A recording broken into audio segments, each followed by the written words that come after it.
Welcome to Fascinating Flash. Today, we're starting a deep dive into figures you might recognize by name, maybe from more modern stories. But we're stripping all that away. We want to find their original forms. We are talking about the Valkyries of Norse mythology. So forget the adaptations you might know. Our mission here is to go straight to the oldest sources we have. Things like the Eddas, the sagas, even some archaeological clues. We really want to understand who these powerful beings were, in the Viking world. We're here to unpack their complex nature, their true significance, pulling it right from the myths themselves, trying to give you a clearer picture. Yeah, and I think the best place to start really is just with their name. In Old Norse, it's Valkyrja, and that translates to choosers of the slain. Right, so that immediately tells you, okay, this is about battle, this is about death. Exactly, it's their fundamental link. But what's really interesting, when you look at those original accounts, it's maybe not what you'd assume. Being chosen by a Valkyrie, it wasn't necessarily feared, was it, by a Viking warrior? No, not at all, actually. The sources are pretty consistent on this. Being singled out on the battlefield by a Valkyrie, that was often seen as, well, the ultimate reward. It was the highest honor a warrior could hope for. Okay, so let's unpack that a bit. This dual role the sources seem to describe. They're active on the battlefield, but they're also figures involved after death. That's right. The myths, they paint this picture of them, riding right into the thick of battle, actively choosing who's going to fall. Some sagas even have them, like influencing the fight itself, or maybe defending certain warriors. They're really deeply tied into the chaos, the intensity of combat, often shown with bloody armor, weapons. Wow, quite an image. And then for the ones they choose, they guide them somewhere. Yes, they personally carry the Einarshar. That's the name for the chosen fallen heroes. They carry them to Valhalla. Odin's great Hall of the Slain. Precisely.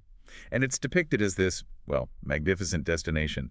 Heroes spend eternity there, feasting, fighting these daily battles, all getting ready, supposedly, to fight alongside Odin at Ragnarok, the final battle. Okay, so the heroes arrive in Valhalla. What about the Valkyries, then? What's their role inside the hall? Are they still choosing or influencing things? Well, the sources, like the poetic Edda, they describe their role shifting a bit. Inside Valhalla, they're mainly attending to the Einherjar, serving drinks, specifically mead or ale. There's a poem, Grimnismal, that even lists Valkyrie names, Freyst, Mist, others, described as horn bearers. Horn bearers, okay. And they're also consistently shown as figures of, exceptional female beauty. The myths seem to hint they were more than just, waitresses in Valhalla. They had deeper connections, right? More influence. Oh, absolutely. They're explicitly linked to Odin. They're his loyal subjects carrying out his will. And they have strong associations with other things, too. Horses, for one. That gives us that iconic image, the ride of the Valkyries carrying the slain. And also birds, like ravens, which connects them to things like prophecy, maybe transformation. Some tales even bring up this idea of swan maidens, Valkyries who could, take off a magical feather cloak. It suggests this dual nature, maybe a link to the human world. So they weren't passive figures at all.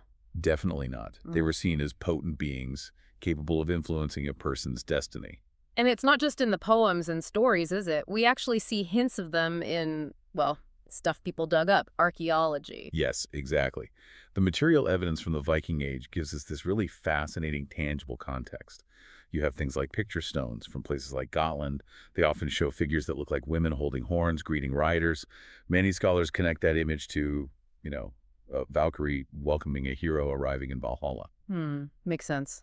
And then there are these small silver amulets found in graves, again, often depicting horn-bearing figures.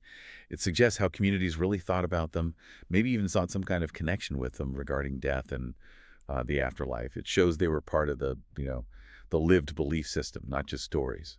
So if we pull all this together from the sources, Yeah. what's the big picture? What were the Valkyries, fundamentally?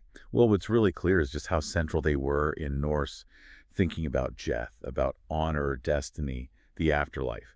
Now, the descriptions across different sources, they aren't always perfectly consistent. That probably points to, regional differences or maybe beliefs changing over time. Okay. But their core role, as the choosers, the guides, the attendants of the heroic dead, all tied directly to Odin and the fate of the cosmos, that stays pretty consistent. They really represented both the brutal reality of battle and also the promise of this glorious existence afterwards. This deep dive into the original Norse myths, it really does highlight the powerful and, well, complex presence of female figures like the Valkyries in that belief system, it really makes you pause and think. Knowing that a Valkyrie might just arrive on the battlefield to choose who lived and who died, maybe for that glorious afterlife, how profoundly did that belief actually shape a warrior's whole view of death? That's a question that gets right to the heart of their world, doesn't it? It really does. Thanks for exploring this with us today. My pleasure. Farewell for now.